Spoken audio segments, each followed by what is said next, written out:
A new report says more Canadians are making only minimum payments on their credit cards. Here is money expert Rubina Ahmed-Haq, who joins us now for more. Rubina, good morning to you. Good morning. And this new report says more Canadians are seeing their credit card costs increase as the cost of living does too.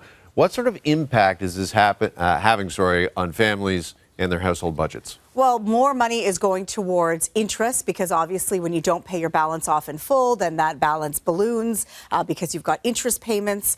More people are finding it harder and harder to save for their financial future. So be that RRSPs or long-term savings. So overall, this really does indicate that this is having an impact on our financial health. And this same report from TransUnion shows that it's younger people that are more likely to not be able to pay their balance off or only make that minimum payment. And this is people, in the 25 to 45-year-old category, mostly 35 and under, those who are in high student debt, maybe at the top end of their mortgage, just starting to have kids. So really feeling that financial crunch. And then on top of it, having these credit card bills that are more and more difficult to pay. Okay, so what tips do you have for those people? So if you are behind on paying off your credit card balance, that should be a priority. So look at where you're spending your other money. Some of us have done things like accelerated biweekly payments on our mortgage. If you bring those down to regular biweekly payments, that would free up some money that you could then use to pay your credit card down. Make sure that high interest debt is the priority. Otherwise, you're always going to be playing catch up. And I also believe that sometimes going back to that old school cash, budgeting with cash is going to get you back on track, because remember, when you pay your credit card balance off, you are paying expenses 50 days in the past. So just to get ahead of it, maybe go to cash for a few months just to get caught up. Yeah, but I want that item now. I know. The buy now, pay later programs, they're really hurting us in many ways. And the credit card balances ongoing is just another indication of that. All right. Meantime, Scotiabank reporting yesterday a drop in profits after setting aside more money due to a strain, they say, when it comes to auto loans and mortgages. Rubina, what is this telling us about the economy, and what does this mean for bank customers? So this has been happening with banks for the last 2 years. So they're concerned about Canadians' ability to pay their mortgages. And in order to combat that, they're putting more and more money on the side in cash to deal with the fact that someone may not make their mortgage payments, someone may default on their auto payments as well. What this really tells us is that there is going to be a number of Canadians in the next year to 18 months that are going to struggle to pay their mortgages, that are going to have to sell their home in order to be able to afford their lives. And banks will take a hit. Mortgages are the bank's biggest business. And so they want to be sure that they can continue to do their operations. And the only way they can do that is to have money on the side to deal with defaults and other late payments that may happen because of what's in where interest rates are right now. Okay. Let's talk about the Red Lobster situation. And a lawyer for Red Lobster has asked a Canadian court to recognize the troubled restaurants with the U.S. bankruptcy filing.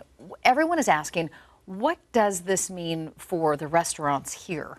So there is about 2,000 employees that work for Red Lobster in Canada. I believe about 27, or I can't remember the exact number of stores, but there's restaurants across Canada. And so what that means is that they're in trouble. They're in trouble in the United States, and there could definitely be a push now for the company to close their restaurants here because they have filed Chapter 11 bankruptcy. The restaurant has been struggling getting customers through the door. Red Lobster is one of those stores that you remember as a young kid, but when's the last time you went to a Red Lobster? I can't remember in the last decade when I went. And I think that's true for a lot of families. Those chain restaurants have fallen out of favor. They haven't updated the way that they serve their customers. And so customers have gone other places. And that's really reflective in the way that the restaurant is now facing these financial troubles. So it's unfortunate, but there may come a time where they may shut those restaurants down. And those individuals, those 2,000 individuals would be out of work. It doesn't look good. No, it doesn't look good. Hopefully not. But to that and the endless shrimp. Yeah. Apparently. Well, one of the endless shrimp is actually one thing they say that's hurt their profits. Mm-hmm. It's a marketing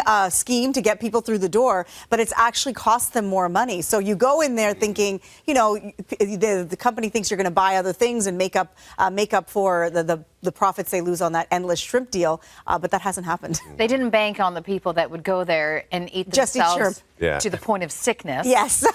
To say they did it. Yes. All right, finally, we were talking about Via Rail off the top of the show, paying executives bonuses despite the fact 40% of their trains have been delayed in the past year. And now Canada Post, we're learning, lost nearly, how about this, $750 million before taxes last year. And the question, Rubina, now is, what can be done to save Canada Post? Is an increase in stamp prices enough? No, it's not enough. I mean, they have to deal with the fact that the way that they deliver mail is antiquated.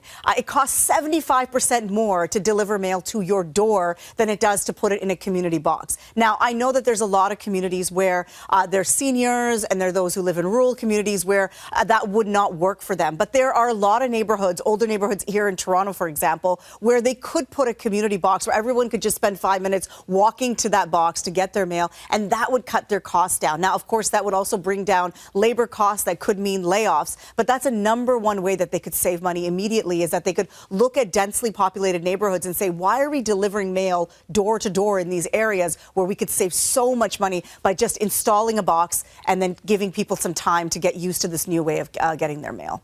Yeah, finding efficiencies. We'll have to leave it there. Thank you, Rubina. Thanks so much for having me.